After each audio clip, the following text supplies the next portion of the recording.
ખેરાલુ ડેપોમાં 108ની ટીમે national road safety અંતર્ગત આપ્યું માર્ગદર્શન। ખેરાલુ એસટી ડેપોમાં ડ્રાઈવર અને કંડક્ટર સહિત કર્મચારીઓને 108ની કામગીરી અંગે ટીમે વિગતવાર સમજ આપી હતી।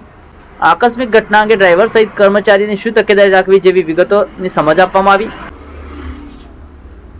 એસટી ડેપોના તમામ કર્મચારીઓ હાજર રહ્યા હતા। એસટીની ટીમે નોર્મલ તથા સઘન ચેકિંગ કેવી રીતે થાય તેનું રિહર્સલ કર્યું। ખેરાલુ એસટી ડેપો ખાતે દરરોજ રેન્ડમલી ડ્રાઈવર કંડક્ટર કે કર્મચારીઓનું ચેકિંગ એટીઆઈ કરતા જ હોય છે। Kheralu ST depot manager Rameshbhai ચૌધરીની ટીમ દ્વારા 108ની કામગીરીની સમીક્ષા કરી પ્રમાણપત્ર આપવામાં આવ્યું। Online TV news Farooq Memon, Kheralu.